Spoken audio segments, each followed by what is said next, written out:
Karibu Salam. Today I am going to talk about an interesting topic about fertilization.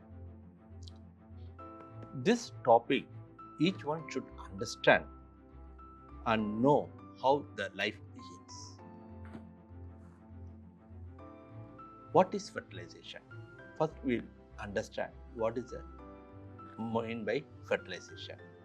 Fertilization is a cell recognition of the male and female gametes. That is, the male gamete gives 23 chromosomes and female gametes gives 23 chromosomes. These male and female gametes fuse together to form a diploid zygote which contains 46 chromosomes, which is necessary for the life to begin. So what will happen? Suppose if you have less than 46 chromosomes, suppose if you have 45 or 44 or above 46 chromosome like 47 or 48, then the child born with this genetic material will be abnormal. So in nature, we should have a perfect 46 chromosome. This process of fertilization was discovered in 19th century. From then onwards, the journey begins. There were a lot of research papers and many inventions were made in this field. And now we reached up to artificial fertilization in the lab, where we can produce human embryos and give birth to a child. Around the world, so far, 13 millions of IVF babies were born, and still this field is progressing to reach a height. Let me show you how the sperm and egg will be.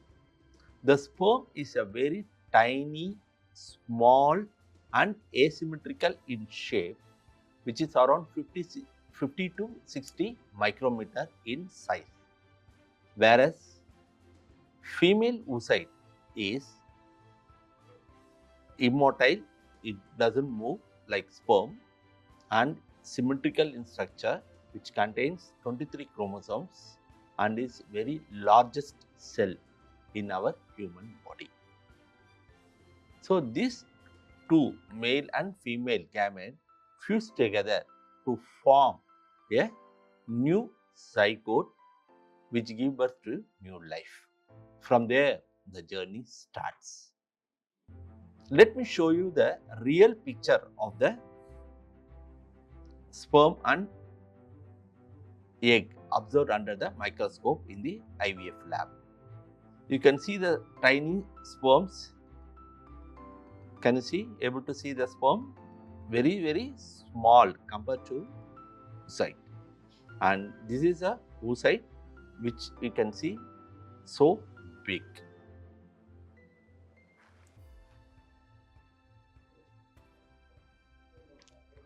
After copulation, that sexual intercourse, the male ejaculate millions of sperm in the vaginal part of the female partner. So, which contains 20 to 200 millions of sperms. And these sperms, after ejaculated in the vagina, it passes immediately from the vaginal part to the cervical parts through cervical canal. Why?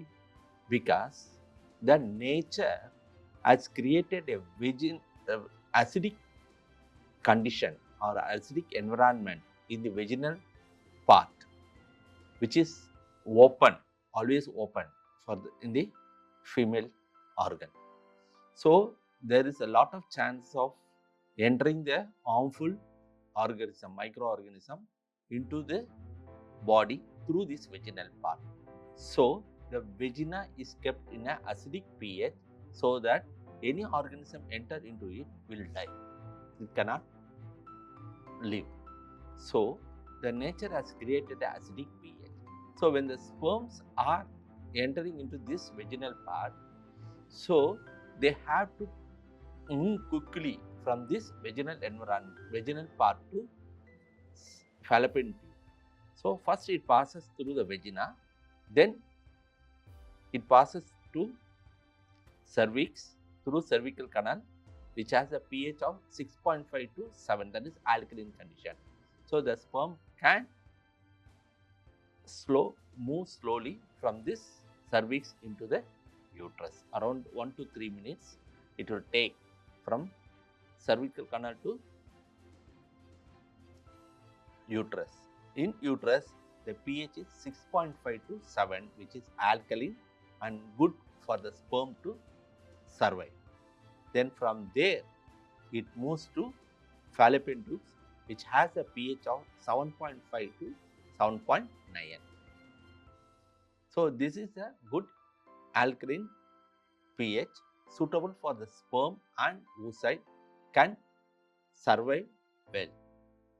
So the nature has created this variation in the pH throughout the reproductive organ of the female part. So we have to appreciate the nature.